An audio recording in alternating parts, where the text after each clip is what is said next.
ce livre, c'était la suite logique du premier. Le premier, donc, comme je disais, j'ai eu plusieurs fois à raconter des éliminations, etc. Et à un moment, il y a plein de gens qui me disaient il faut écrire quelque chose sur le foot. Mais qu'est-ce que je dois écrire de nouveau par rapport à tout ce que j'ai écrit? Je ne vais pas me remettre à expliquer les défaites d'il y a je ne sais pas combien de temps. Et c'est là que m'est venue l'idée d'aller à la rencontre des acteurs même qui avaient joué ces différentes compétitions. Donc de 1986 à 2017, j'ai essayé de ratisser le plus large possible. 2 heures, 3 heures après le sacre, j'étais zen. C'est comme si le Zimbabwe venait de gagner la compétition. Voilà. J'arrive toujours pas à m'expliquer ce qui s'est passé. Donc, Cheikh Fall me dit, il faut faire le bouquin. J'ai dit, OK, il n'y a pas de souci. Donc, c'est le lendemain, quand je suis rentré à mon hôtel, le lendemain matin, quand j'ai remis en marche mon téléphone et que j'ai vu les centaines de messages et de vidéos de gens qui festoyaient, de gens qui encourageaient, qui félicitaient, que j'ai dit, ah, maintenant je sais ce que réaliser veut dire. J'ai dit, mais tiens, ça fait 16 éditions que je cours derrière cette compétition et on est champion. Et là, voilà, j'ai réalisé et je me suis mis à pleurer comme seul, heureusement seul dans ma chambre.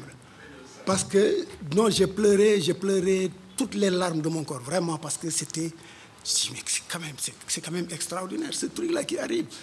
Moi, voilà, j'avais du mal à comprendre. J'ai pleuré pendant je ne sais pas combien de temps. Et après, j'ai commencé à esquisser ce qui est devenu ce livre-là. Donc, contrairement à ce que la plupart d'entre vous pensez un sage, bon, je l'ai fait en peut-être 2 semaines, parce que, comme je disais tout à l'heure, écrire, pour moi, il n'y a rien de plus facile. Parce que je suis journaliste, j'ai été formé pour faire ça, je n'ai fait que ça durant toute ma carrière, donc je n'ai pas de souci pour écrire. Et il parle quand même de beaucoup d'anecdotes, de beaucoup de choses qui vont rester pour la postérité. Et ce qu'il faut magnifier, c'est plusieurs choses.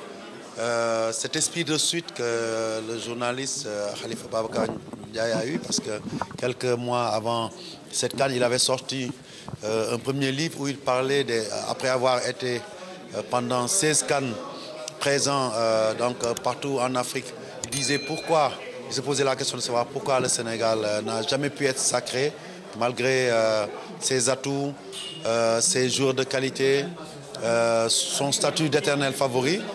Et comme une sorte de viatique, il annonçait peut-être ce sacre-là.